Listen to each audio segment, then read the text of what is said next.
Kia ora. Welcome to UThrive. Today is day 1, block 1 out of 3. We're going to be running through leg day today. I do want to touch base on a couple of things just before we get into the exercises. So one is that we want to place intention behind every rep that we do. We want to make sure that we're coming into this with a beginner's mindset and we're trying to get quality reps over quantity, especially in this first block. Play around with the exercises, figure out where your body needs to be in order for you to perform best, and then we'll have a good time doing it. Alright, let's get started. Pushing my knees and my hips out to the sides, trying to add as much tension through my hips, through my quads, and also through my lower legs.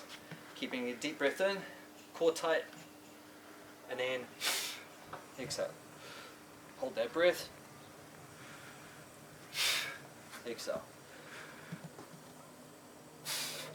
Now what I mean by play around with it is if you feel like that you're shifting your weight forward a little bit too much, or if you feel like that you're kind of giving one side a little bit more of the slack, then figure that out, pay attention to it.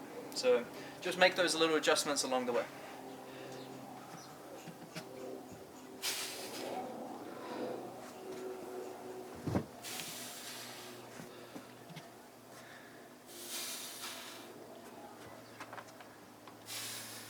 Now every movement you can see, taking a good pause, regathering myself, making sure that my weight's distributed evenly throughout my quads, my hips, keeping my core tight, and I'm trying to keep my breath consistent as well.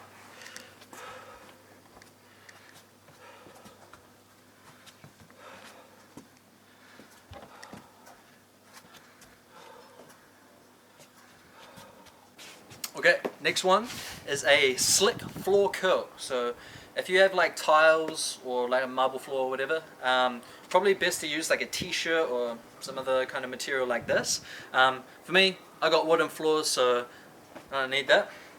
Plastic is a little bit better, so I'm going to get down on the ground for this. And we want to have our lower back pressed right into the ground. So always have your core primed whenever you're doing any of these exercises. So push it right in, squeeze through here. Our hands are going to be right by our sides, and we're going to shift our hips up as high as we can, trying to squeeze our glutes as hard as possible. And then I want you to slowly extend your leg out, and then we're going to come back in, keeping the hips high and trying to get your heels as close to your bum as you can. So push it away. That's where we need to go with the grain and the wood. Take 2. So slowly back out, keeping the hips high, not letting that lower back kind of sag and our pelvis to arch. We want to be trying to keep that core engaged and keeping the hips up off the ground.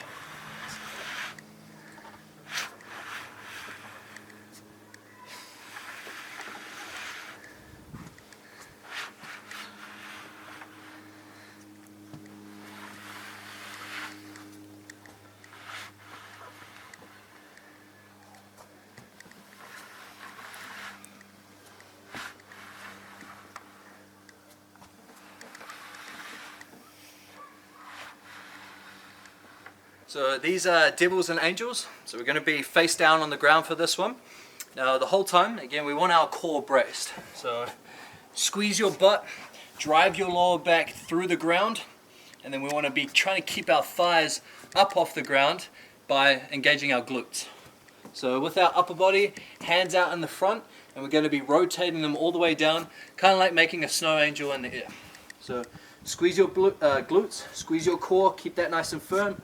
Thighs up off the ground, hands high, and we're going to come back, squeeze the upper back, squeeze the mid back, drop the hands low, and then you're going to twist your hands inward, so internal rotation, and then thumbs facing the butt, and try to touch your hands together, and then reverse the motion back up to the top.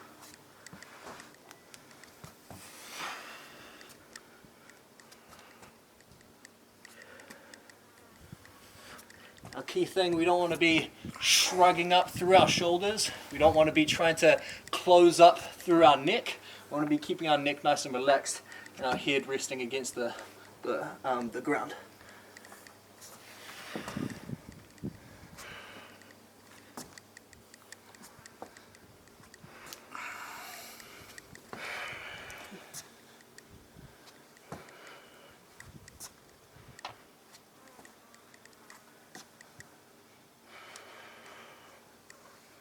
So this one is a hip aeroplane. If you find that this one's a little bit too challenging, if you want, just guide yourself with the opposite leg. There's no right or wrong with this one. As long as you're taking your time, you're trying to focus on engaging those glutes, you're sweet. So we're going to shift our weight over to the one side, grip in your big toe as much as you can.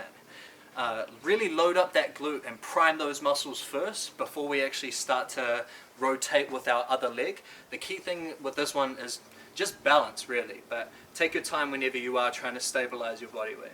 So shift over, and then this one is going to rotate, and it's also going to abduct out to the side.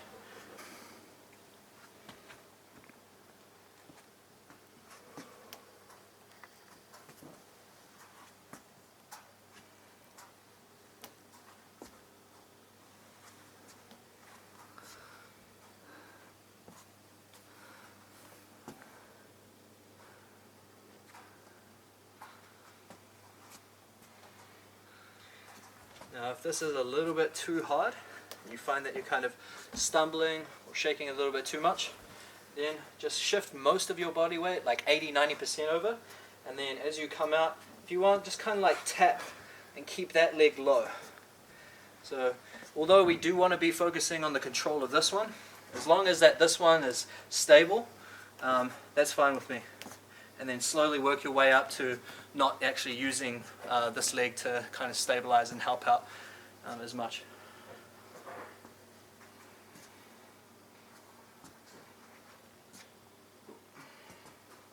So you come out, stabilize, shift as much as you can, and back in.